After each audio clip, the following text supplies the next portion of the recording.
Hey there, my name's Sebastian, and this is Talk That Pod, a podcast where I have conversations with some of the most interesting podcasters in the world.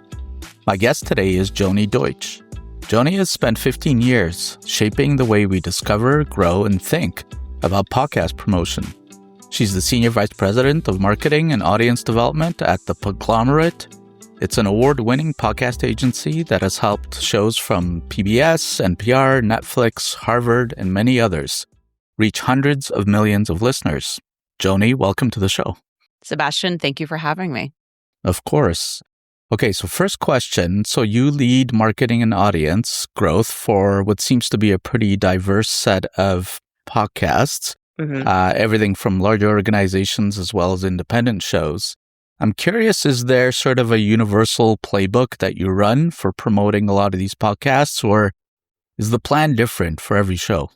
It's a great question. And you're right. The Podglomerate, in nearly 10 years that this company has been around, has represented a wide range of marketing clients, from major Fortune 100 companies and brands like Microsoft or CBS to institutions like Harvard Business School, Stanford, even NPR, PBS, public media stations, and for-profit entities and freelancing.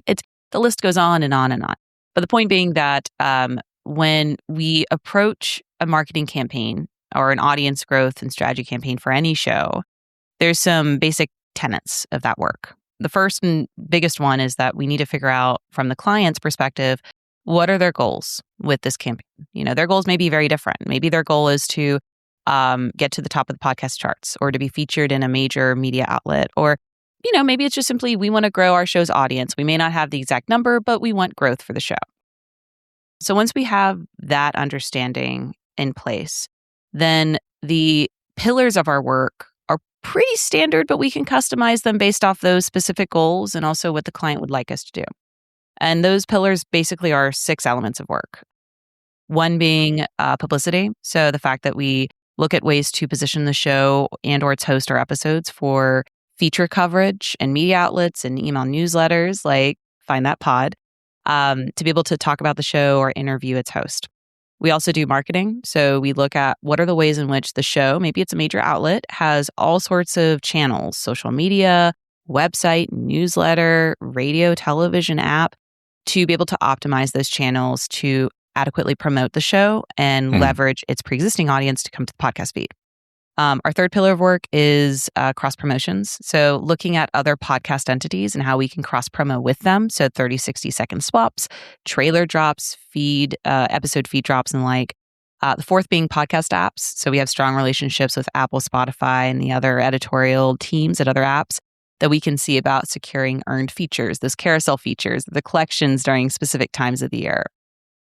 If a client has paid advertising, then that's the fifth pillar of our work. So we can leverage that paid advertising budget, if it's $100 or $1 million or anywhere in between or higher or lower, to promote their show with paid advertising in podcast apps, in podcast feeds, in newsletters or other channels. And then the sixth and final pillar of our work is data management. So I mentioned at the start that we focus on KPIs, or the goals of the client. If their goal is, we'd like to grow our followers by 20%, or we want to get 1 million downloads, well, we need to track that. So we have a tool, a dashboard, to be able to track all sorts of stats, from episode consumption completion rates to plays, downloads, views if they're on YouTube or have a video podcast. And all of that together can give us a sense of how effective our campaign has been. But you're right, though. Some campaigns, they may not want certain elements of our work, so we can customize that to fit their needs and goals. Okay, I want to zoom in a bit on a couple of things you just said there. The first thing is, it seems to me, you mentioned those 6 pillars. It seems to me that a bunch of that work would probably be sitting on top of sort of work that you've done previously for other clients, networking, building relationships. How important are those relationships to you in executing that client work? Very important. That's one of the things that I've found in the 15 years I've been working in media, audio, radio, communications, is that relationships are so key in order to grow together, right? The people that I met 15 years ago at the start of my career are still people I'm in touch with today. Even if their positions have changed, the organizations have shifted or been acquired even. It's it's likely that those people are still working in and around this line of work of podcast and, journalism and discovery of storytelling. And, knowing that you have someone on the other side of your email inbox who's receiving your email and is already receptive to you as a person and knows you and the value you can bring to them is so key. Because nowadays, I don't know if you're like me, Sebastian, but I receive so many emails in my inbox, not even pitches, just simply emails. Yeah. And the time I have to read through all of them is so limited.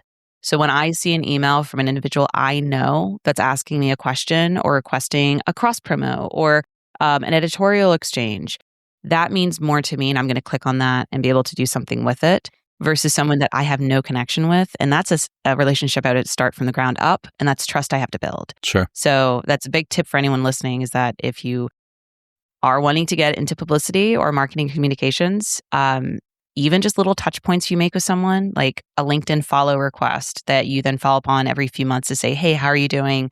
Let's grab a virtual coffee. It makes a world of difference if you want to secure maybe a larger feature collaboration down the road. For sure. And the second thing I wanted to ask you about is that sixth pillar you mentioned, the data management. Yeah. I'm curious where those data sources come from. Is it you're pulling on APIs from some of the big platforms? Where does that data come from? Yeah, it's a great question. So for our dashboard that we're using, it's pulling from a few sources. Apple Podcast Connect, Spotify for Creators, the hosting platform of the show in question, and hosting platforms vary. So it could be Megaphone, it could be Simplecast, it could be Dovetail, it could be, there's so many out there. And then if the show is on YouTube, then we're also pulling from their YouTube creator account. So between those four sources, and again, Apple, Spotify, and if they're on YouTube are three of the biggest platforms for video. And Sebastian, I'm so sorry. My dog is here with me, and you've probably been seeing his tail wag. Give me 1 second. I'm just going to move him out of the room. So I welcome furry friends on the podcast. He's like, I want to chime in on data and podcasts. That's right. We pull from a few different sources. Apple Podcast Connect, Spotify for Creators, the hosting platform of the show in question, which could vary. Some shows are on Megaphone or on Simplecast or on Dovetail or on Podbean or on Buzzsprout. There's so many out there. And the fourth source being YouTube, if they are on YouTube with video content. Between those four, so the hosting platform being the one that is going to have the RSS downloads across all apps, and then the Apple and Spotify, which are two of the biggest audio and now I guess you could say video platform sources along with YouTube.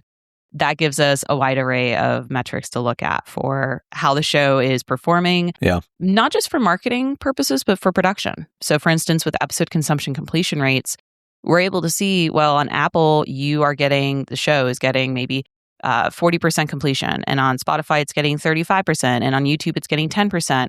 Well, based off industry benchmarks, that's actually low across the board. So probably we need to talk with the production team to determine, hey, can you maybe rework the format, the structure, the first 5 minutes of the show, because we want to get episode consumption rates higher to be able to help us with our marketing efforts as well. Yeah, that's a really good point. And I think, speaking of YouTube, it's probably one of the reasons why a lot of podcasters are attracted to it also, because their data analytics have been excellent for years. And I guess that's sort of ported over to podcasts now. I'm curious, when a new client walks in through the door at the Podglomerate, what are the things that you're sort of looking at in terms of, aside from their goals, how do you evaluate their growth potential and what you think they can do? Yeah, we look at it through a few lenses, I guess you would say. And I should also be clear that with the Podglomerate, while marketing is one of our arms, our divisions of service, we also have production, video and audio, and we also have monetization, ad sales. So a prospective client coming in may utilize all three of our service lines, or two of the three, or just one of the three. And that's in a conversation we would want to have with them to determine then, what are their goals across the board, or how can we work with them to accomplish that through our respective lines of service. For marketing purposes, though, if prospective client comes to us, we actually have a pretty comprehensive form that we have them fill out. So that way we can get a better sense of how serious they are about marketing and audience growth and strategy for their show, whether it's a show they're about to launch net new or a show that's been around for a while and they're wanting to, really help with avoiding audience churn and helping like get it back up and running in a strong position. So once they fill that out and we have basically a little call with them to figure out like how we can work together between their timeline, if that aligns with our capability to take them on as a client, because if they want us to work with them tomorrow, we probably can't work with them tomorrow. We need some lead time to get things up and running, to their budget, to again, the conversation of goals. And is that feasible with, realistic with what we can offer them?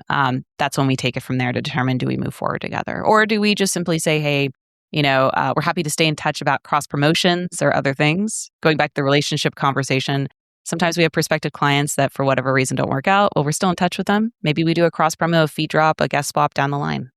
Yeah. A few of your clients, the 13th Step, it was a Pulitzer Prize finalist. And I believe another one of your clients, Bearbrook, which is an excellent podcast, was called the best true crime podcast by Stephen King.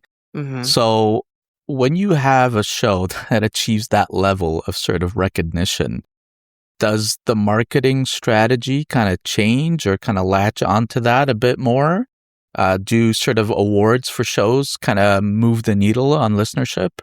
Yeah, great set of questions. And you're right, New Hampshire Public Radio, who's one of our clients, not just for marketing, but also for monetization and ad sales, they have produced a wide array of exceptional podcasts over the years, including Bearbrook, which is also one of my personal favorites. Before I even joined the Podglomerate, I was listening to that show, and 13th Step, among many others. And you're right, too, that we've had the honor of representing shows that we've been able to secure either awards and or recognition, like Stephen King having that great praise for Bearbrook, or The Guardian calling a show a must listen, or the New York Times featuring a show. Whenever those opportunities arise, those accolades, those best of list moments, we pretty quickly integrate that into our publicity funnel.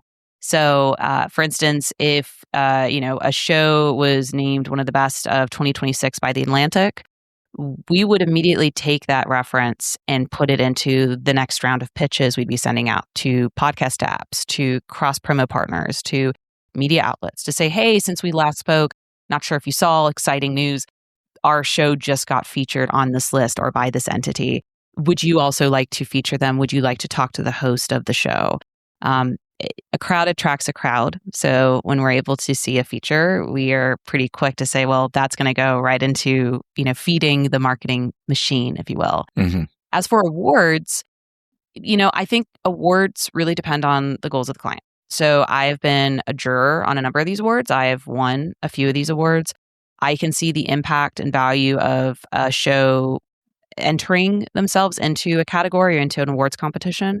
But I would also caution the shows out there thinking like, oh, if I get an award that's going to change my entire career in audio and podcasting, it might not. It very likely might not. What it will do, though, is give you a few platforms to stand up on in a higher way.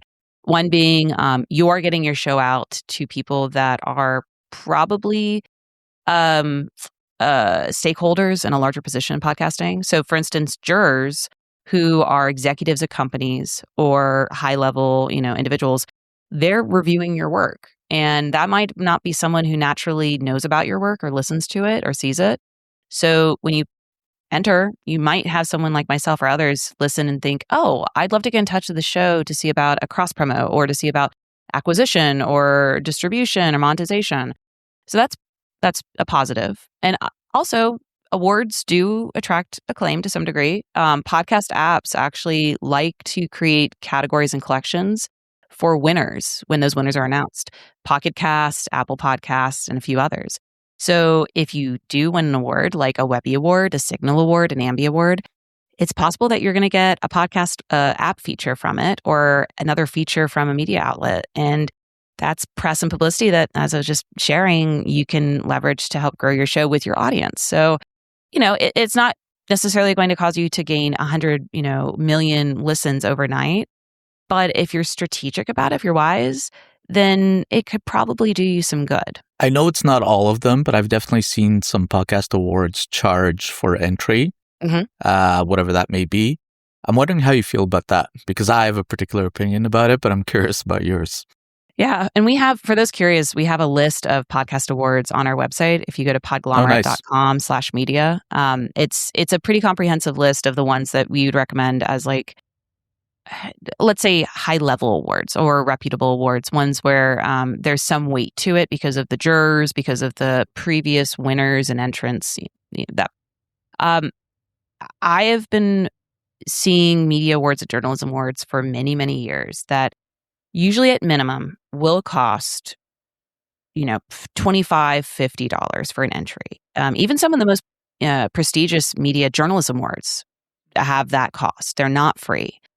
I have noticed that some more digital media and podcast specific awards in recent years have charged much more than that. So in the hundreds of dollars, and assuming you get the regular early entry fee rather than the late fee at the very end of the competition round, which, obviously that will increase significantly. So at the end of the day, I do think that putting in some fee for like the service fee of the website of the awards to be able to exist, it helps keep that up and running. Or for the staff of the awards competition to be able to be paid for admin purposes, they can continue facilitating this. The larger question of what should an award cost for an entry? I don't necessarily think that it should cost $1,000.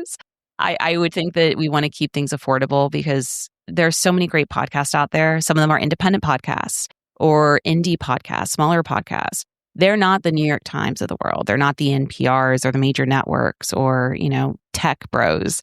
So I would want it to be equitable for them to feel like they have something that they're proud of to submit for entries, and it's not cost prohibitive for them to, not be able to be a participant in it. So here we are in 2026, and I don't know what it feels like to you, but to me, podcasting feels both more crowded and more niche in the sense that there's a lot more podcasts coming in to fill what you would think are tiny niches, and yet somehow they find some sort of audience. How do you feel about the topic of podcast discoverability? Because I think it's changed. When I first started Find That Pod almost 7 years ago, I felt like there was a real gap in the market. I think it's changed a bit. I think the major platforms are doing a slightly better job of the way they sort of apply some editorial, some sort of editorial layer on top. You definitely wind up seeing a bit more recommendations from them, but it's still, a lot of the recommendations still wind up sort of being pulled from, I would say, kind of the top 200 charts. How do you feel about podcast discoverability right now? I think that the podcast apps have made strides to not be an exclusive club. So I think that in, like, let's say a decade ago when I was working in my public radio phase of my career, for me to get a feature for a show that I was working on at the time, it was who do you know at Apple Podcast and their editorial team to get that feature, to email them and pitch them directly. Yeah. It's very different now. Now you don't need to necessarily know that. You can go through literally an open public-facing form to submit your show for the editorial team's consideration. That's not a secret. That's not who do you know, who's the relationship you have to be able to get that in front of them, which is great. So that allows people that aren't able or in a position to pay for a service like the Podglomerates to do that on their own. So I think that has opened up more independent creators to get features rather than just the top 200 shows or the top networks and major publishers. On the other hand, though, in the last 10 years, we had, some publications that were pretty regularly featuring podcasts and, having recommendations of those. Like years ago, the Bello Collective, which is no longer a publication that focuses or is around to be able to highlight podcasts with critical writing. So, there has been ebbs and flows, just like in the industry. There have been peaks where you can see there's been a lot of growth and innovation for discoverability of shows in this very competitive environment. Yeah. And then there have been other points where, sadly, due to layoffs or restructurings, it has caused it to be a little bit more difficult for folks to get their show discovered. But I think that's also creating more opportunity for people to be creative about it. Mm-hmm. So in the last few years, what I've been seeing is instead of like the standard marketing tactics to get a show in the ears of other new listeners, people are experimenting. Like, can we look at doing maybe like a collaborative episode between two shows, and then one part of the episode is in one feed, and then the second part is in the other feed. So that way, both audiences hear each part and then flip over to hear the second part and become new listeners of the other show in the process. Yeah. So you're right. I mean, more podcasts are coming out, especially video podcasts. But it's also worth considering that podcast listenership is also growing year over year. So we're also adding new listeners to the mix to be able to try to, meet the need of all these new shows that are coming out. Speaking of video podcasting, I'm curious how the rise of video in podcasting has changed some of the sort of internal calculus and conversations that you have at the Podglomerate around how to do audience growth. Yeah, it's not the same as audio growth, right? So especially YouTube is rolling out new capabilities to accommodate for something we talk about on the marketing team is dynamic ad insertion or dynamic ads. So the fact that you can run a promo or a spot in your audio feed that can run for a certain number of days, a certain number of impressions, and then the technology of the hosting platform can immediately rip that spot out without you touching every episode in your back catalog is phenomenal. And that's the sort of thing that for video podcasts, we want the same capability. So it is a different language or a different dialect, perhaps, of podcast marketing. You have one dialect focused on how you can grow podcast audio. And there's certain words and phrases that carry over to the other dialect of video podcast marketing. But it's not one-on-one. And the other big thing is just how you engage your audience with video. Not every show should be on video. At the same token, maybe video doesn't have to look the same for you and I. So I know we're on a pretty standard chatcast format right now, but maybe a show isn't like this. So instead of having this video natively at their disposal, they could explore, maybe a graphic designer or an illustrator who is illustrating the video for the audio. And that could be interesting. But I think the bigger question for the podcaster in question, in the heart of this is, do you really want to be on video? What is the value out of you being on video right now? And also, do you have the time and resources to not only focus on your video growth, but also your audio growth? Because those are, again, two separate lines of thought. Yeah, and I have been speaking with a lot of podcasters who find this very real tension between understanding that doing video can help have their podcast discovered through a variety of ways, whether it's YouTube or the other short clip platforms. But they definitely are hesitant about the extra work that has to go into producing compelling video. Even for this podcast, like you said, very standard sort of chat interview podcast, but I find myself having to spend a lot more time on the editing process because there is a video component. So there is that tension there, I think. And I sometimes wonder whether there's tools, from a software perspective that can make that whole process easier. Yeah, there are, but a lot of them nowadays are also AI tools. So the fact is that, there are some folks in the industry that would rather not engage with tools that have AI components or fully AI-based products. And that's also a question for them of, yes, you may have like a virtual team, if you will, to help you with an app or platform, but is that something you want to engage with? And I think if anything, we're in the last couple of years with this push to video podcast or the pivot to video podcast. I think it is going to cause more or less the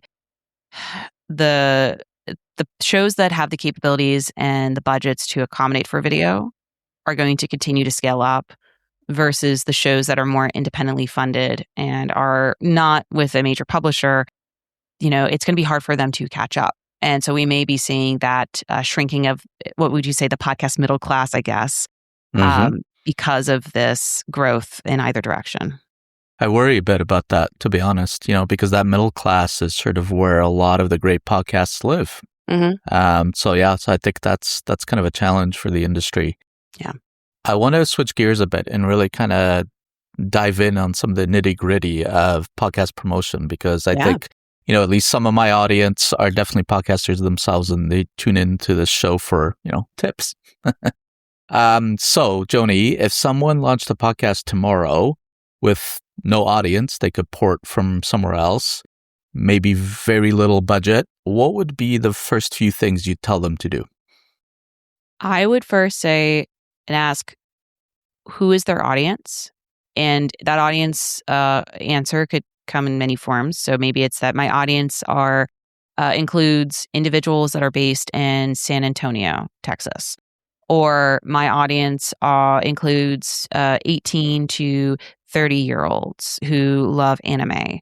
Or my audience includes, Spanish-speaking individuals.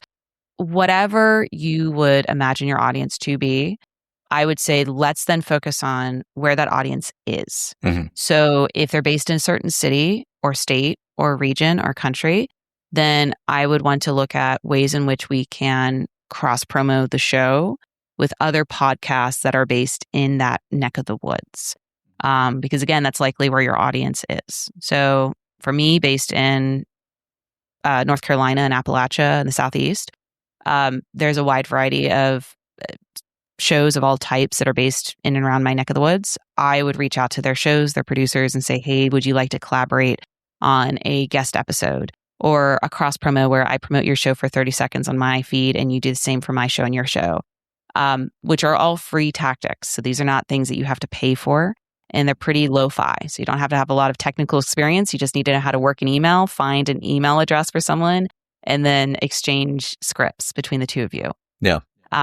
Other things you could consider, though, yes, if you do have the bandwidth to do it, then sending a pitch to local media or media outlets or newsletters and Substacks that cover the kinds of shows or topics that you're doing with your podcast would be great. And that can be a basic pitch of, hey, I am a 20-year historian expert on ancient Roman history, and I have a new podcast where I dive into it. You, Substack writer, cover ancient history. Would you like to interview me or highlight the show in one of your upcoming editions of your newsletter? And here's some additional details and a podcast artwork graphic and a link to our latest episode for you to check out. Personalize it, make it so that it really does resonate with them or why they might be interested. Mm-hmm. Likewise, podcast newsletters. So I hope everyone out there, if you're not already subscribed to newsletters like Find That Pod, you're following up with what shows they're featuring. Maybe those are shows in the same genre of yours or lists that they write of the best shows in that genre. Mm-hmm. And let them know that you have a new show out and see if they can amplify that or feature you. If you want a list, we actually have a large list of the best podcast newsletters to follow and subscribe to on our website, which is podglomerate.com/media. Hopefully that will give you a sense of the ones that you can pitch to. SEO is sort of a pretty major part of podcast discoverability, at least I think. Becoming bigger, yeah. Yeah, both inside apps and outside of apps, whether it's on the website or in directories. How do you think about that these days? What's the effectiveness of that in terms of, optimizing episode titles, descriptions, metadata? How much has podcast SEO changed over the last couple of years, especially when we sort of consider also the rise of kind of AI-powered search, like ChatGPT and Claude? Are sort of the old strategies still working or something different is more effective now? Oh, it's changing. I mean, SEO from even a year ago or 5-10 years ago is very different than this month in 2026 at the time of this recording. How so? Well, for instance, there's a big update that Google just announced in the last month, so May 2026, at the time of this recording, where they are now going to be pushing their Gemini or their AI search tool at the top of your Google browser whenever you search for an item on Google search. That is going to be the first and biggest element of that response you receive. Of, let's say you ask a question of who are the best podcasters in the business genre. Mm-hmm. You're not going to be seeing the articles and lists that have accrued SEO, search engine optimization, over the years as the immediate responses under that. You're going to see the AI output of, oh, you asked this question, here are some things we've gathered for you, which is very different. So, I mean, again, that just was in the last few weeks that update has occurred. And so it gives you an indication that the way in which individuals, including podcast listeners, are trying to search out information, including podcast recommendations or resources or capabilities, that's going to be totally different than what would have taken place 5-10 years ago if they did that search on Google or another search engine, or even in the podcast apps. So some things that we've been talking about with our clients to help optimize their show and the show's metadata for SEO, for GEO, which is essentially the AI search. It's just little things like, for instance, getting on podcast lists or listicles. Mm-hmm. Those are the sorts of things that AI search engines or prompts or agents, I should say, are taking in and providing those recommendations to users. So if we get our show featured on the best history podcast list by the outlet Podcast Review, mm-hmm. then the next time someone searches for that prompt of best history podcast, that specific article will probably pop up, and then that's going to lead that individual to find our show. So more and more we're searching or finding ways to get our show placements and earned media placements, not paid, mm-hmm. to allow for those to pop up in AI search flows. As for podcast apps, though, I mean, there's certain things I'd consider. One is the title of the podcast. And does the title of the podcast include keywords or phrases that someone, if they're searching through Apple Podcast directory or Spotify, are going to find? So if your show is just plainly the best podcast or the food podcast, that's okay. But maybe add a few more words to it or a subtitle or tagline to that element of your hosting platform. And that can open that up for more searches. So the show then gets into the results of someone looking for those topics.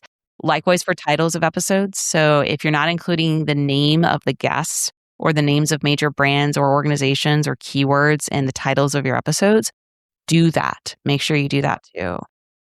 As for YouTube, I mean, YouTube SEO is also a slightly different beast. So, I mean, that's a whole different topic. We have some resources on our website about that. But I would just say your thumbnail is important, your title is important, and whatever you're putting in the episode description is important. But that also kind of is true for anything else you do related to your podcast.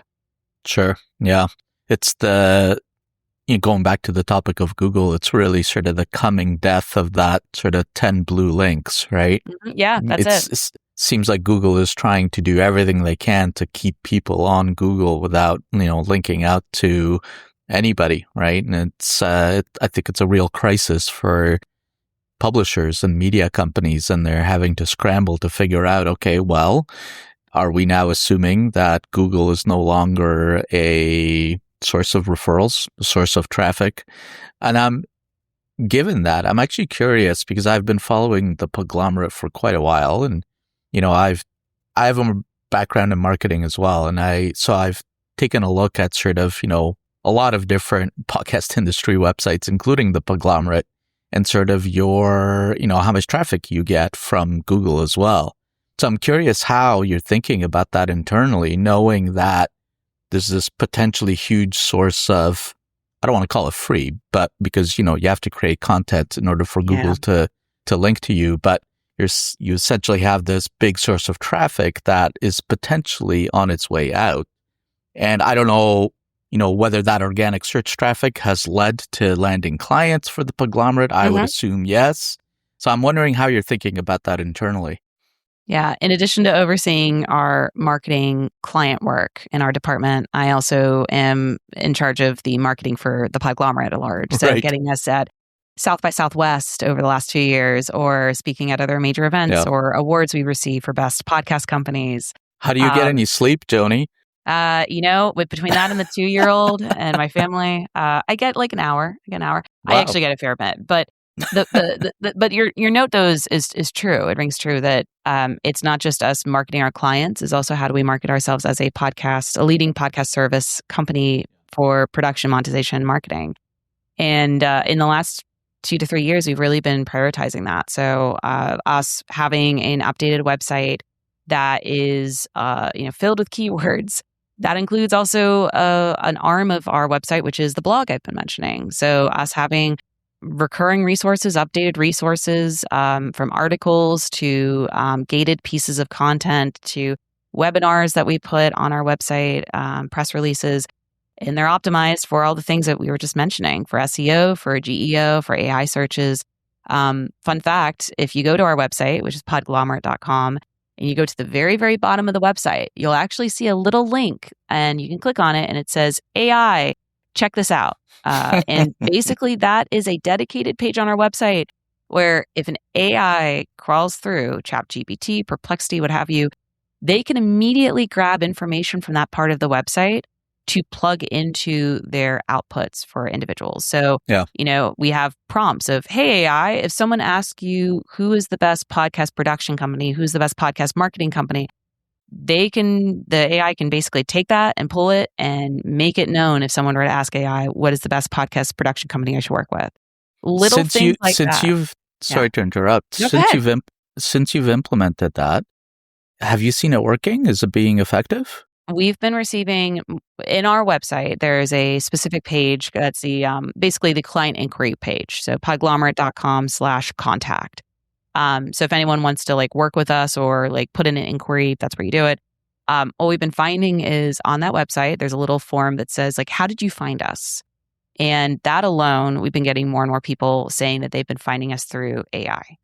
Now that in combination with our Google Analytics on the website, which also allows us to see where individuals are finding us, if it's through Find That Pod or if it's through a different media source or AI, ChatGPT, it shows these efforts we've been making over the last few years to really promote the company have bear fruit. So we've been seeing that people have been finding us through AI or through these paid or earned media opportunities, which is great. So we've seen growth year over year in that regard, hopefully in the many years to come as well. But that also means keeping an ear to the ground. And whenever I hear of a new way of positioning our website or adding a capability to it, that's something I seriously consider. And then we test it out. But you're right. We have been keeping a pretty steady flow of content with our resources on our website, the best podcast conferences to attend, or the best tactics for podcast SEO or best tactics for podcast video production.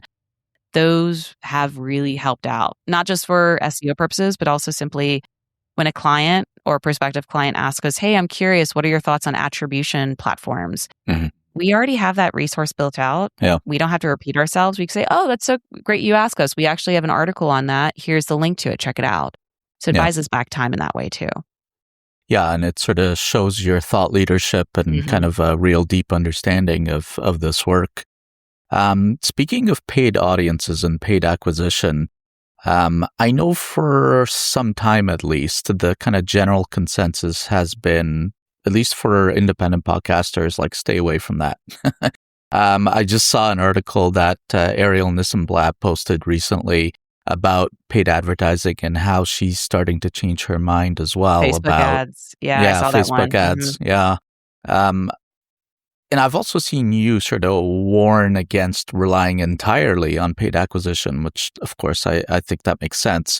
But I'm curious, at what point should a podcaster invest in paid marketing? Is there some sort of threshold that you look at to be able to say, okay, now you should try this?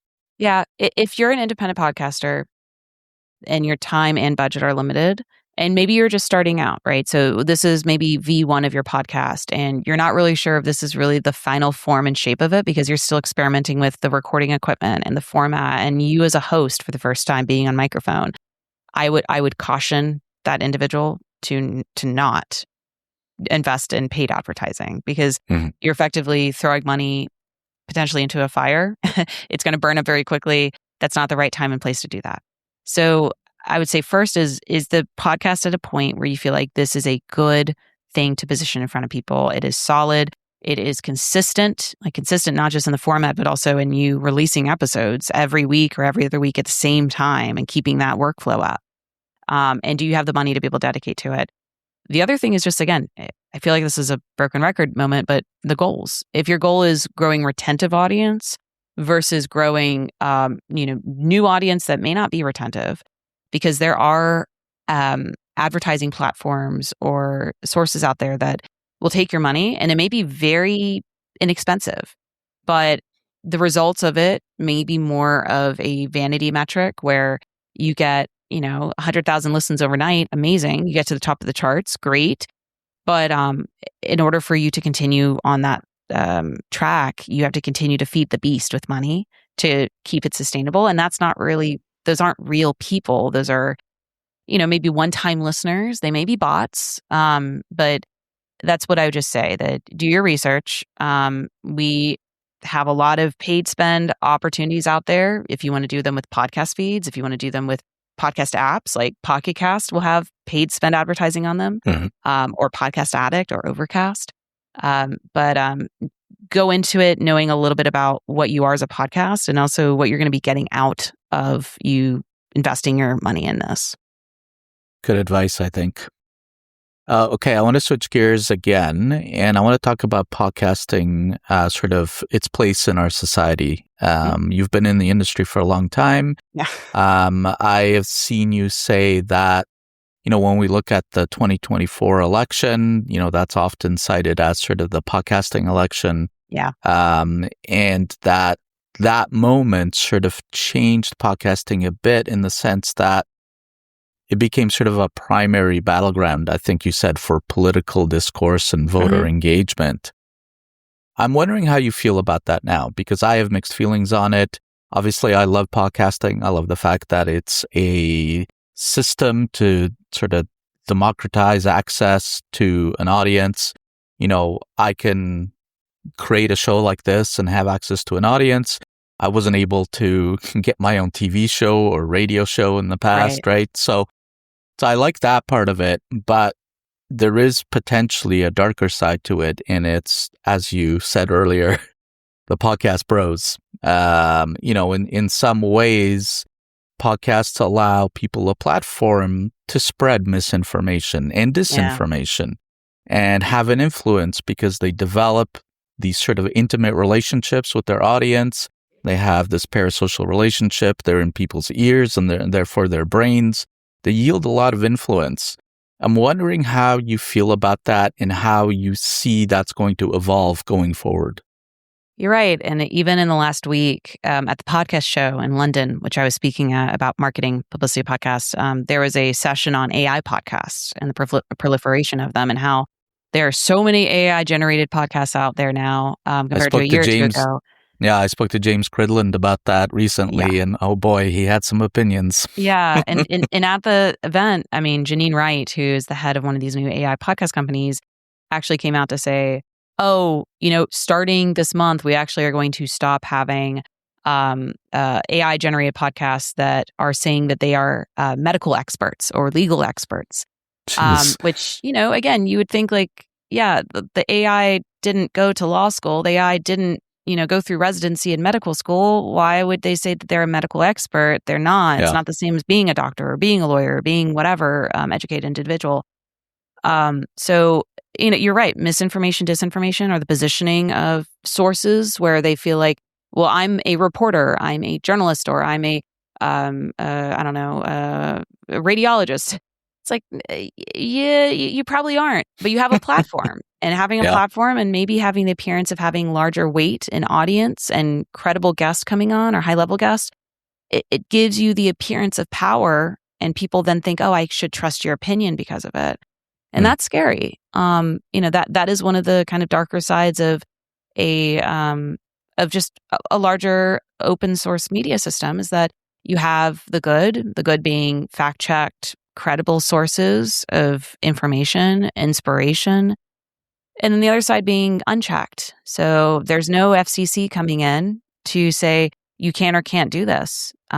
So it does make the audience the judge of this. And not everyone has media literacy, or not everyone has the time and capability to say that person has an adequate opinion or a well-researched opinion and that one doesn't. Right. But you're right. The podcast election in 2024, if anything, it opened the doors to more people thinking, oh, podcasts, that intimate medium that people really invest time and money into, and it can sway opinions, especially young voter opinions, as they're looking to podcasts as their primary source of news and information. That's where we should position our politicians, our high-level individuals. And they're right. There's a lot of power to podcasts, but in the words of a very certain Marvel superhero and their comic book legacy, with great power comes great responsibility, and not everyone abides by that. That's right. Yeah, that's exactly right.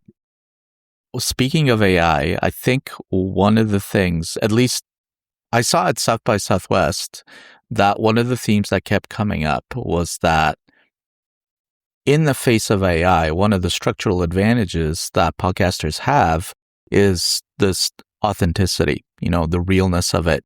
You look at public polling around AI right now, and it's dismal. People do not want it. They don't want to see the AI slop.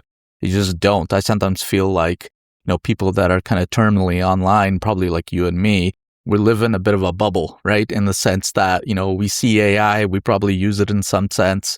I've talked to podcasters that, some of them hate it. They won't touch it. Some of them use it, but only for things like research purposes. Right. But I'm wondering what you think about that sort of authenticity and that advantage.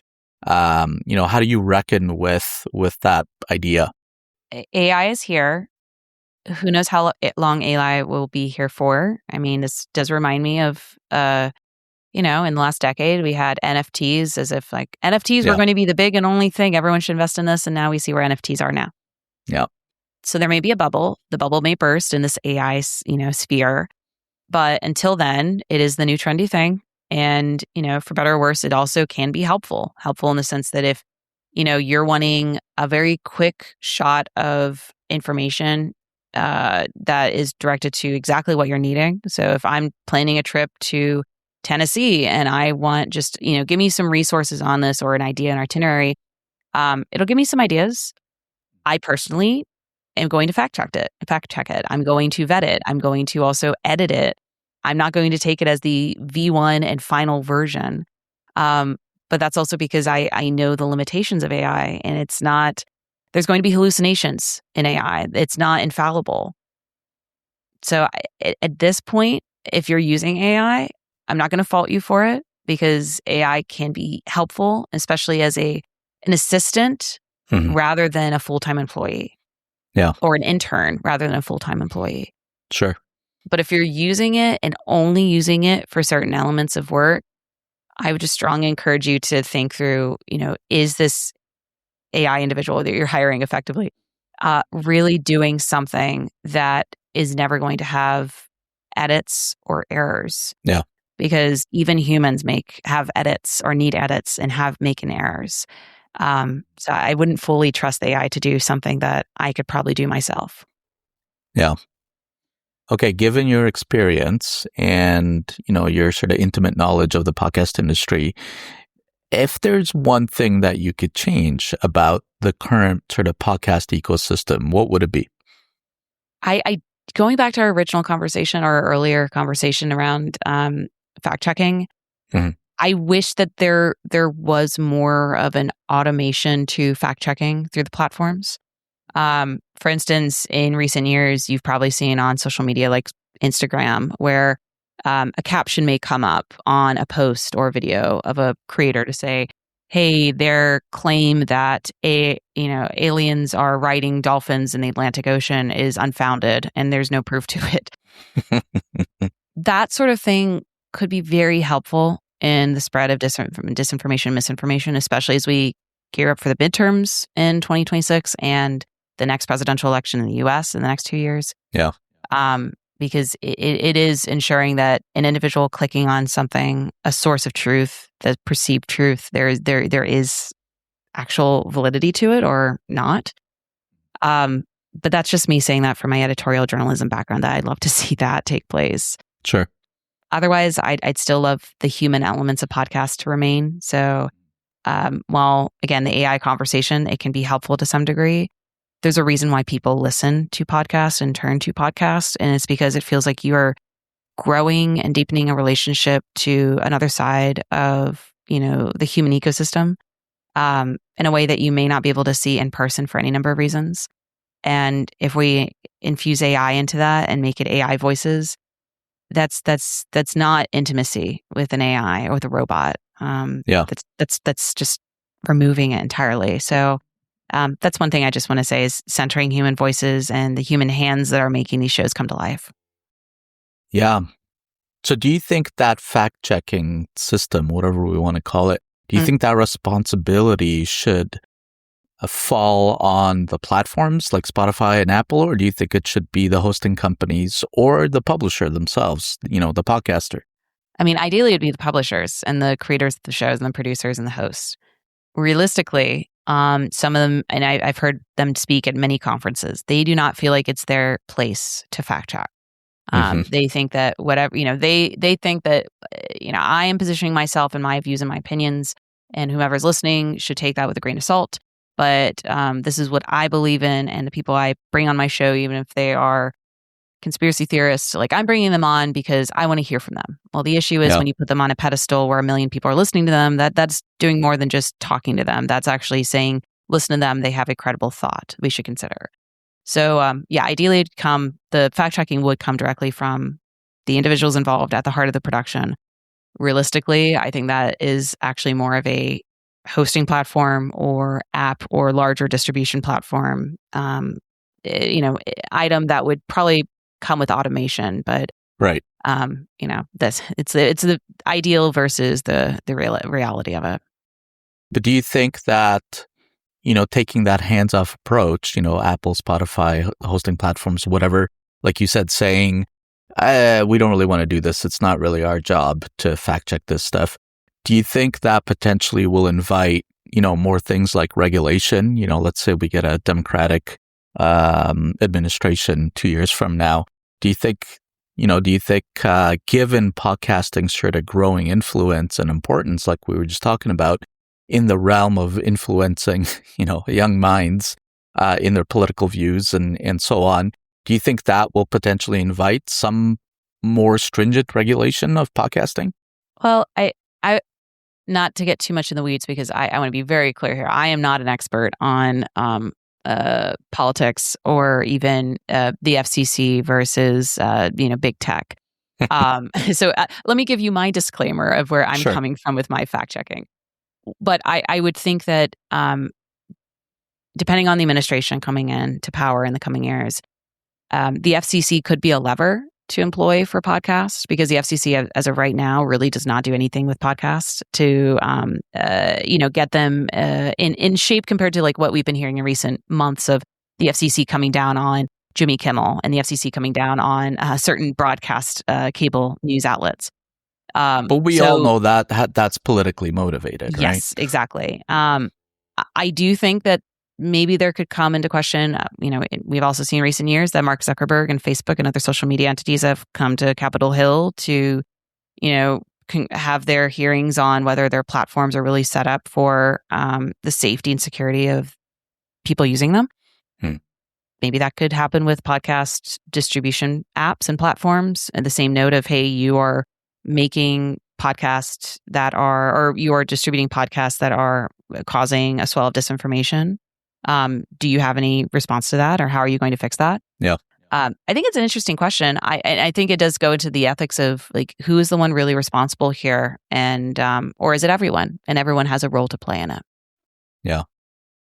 Okay, Joni, final 2 questions. First, what are 3 podcasts you'd recommend? I live my life on a month-to-month playlist. So if you asked me that question a few months ago, I probably would have different podcasts to share with you, or different music recommendations even, because I also love music discovery. Right now for podcasts, I have been listening to a lot of podcasts that focus on like media and podcasting and Hollywood. So very meta, which you mentioned, like being perpetually online. I'm also perpetually thinking of media and Hollywood and pop culture. Yeah. So the ones I love listening to are The Town with Matt Belloni, which is a Spotify Ringer production. That one's about Hollywood and all the elements of it, and that includes podcasts too. Ashley Carmen from Bloomberg, who's the podcast writer there, has been on the podcast in the last year to talk about her research or her reports. So that's one podcast. Another one I would listen to would be the Ankler, which is another media publication, has a podcast called the Ankler Podcast.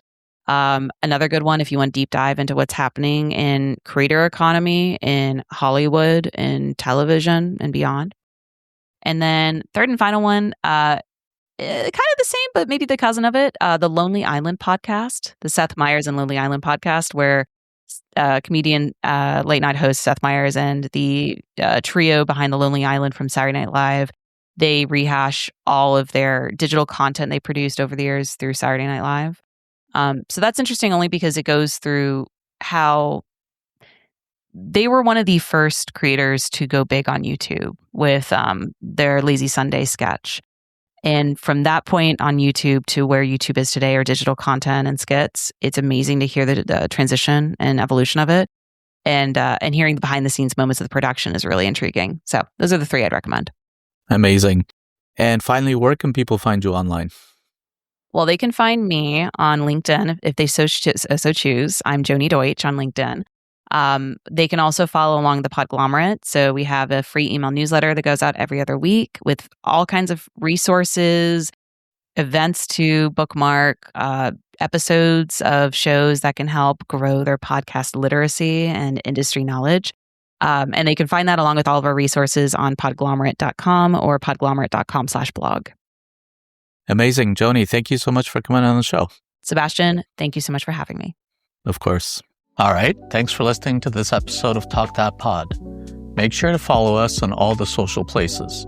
Just search for Talk That Pod.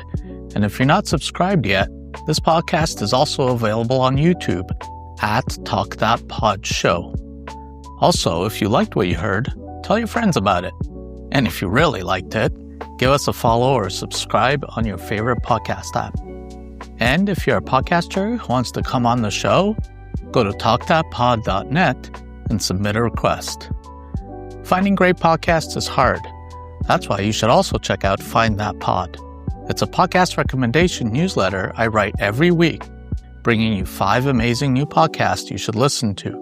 Subscribe today at findthatpod.com. Thanks for listening, and I'll catch you in the next one.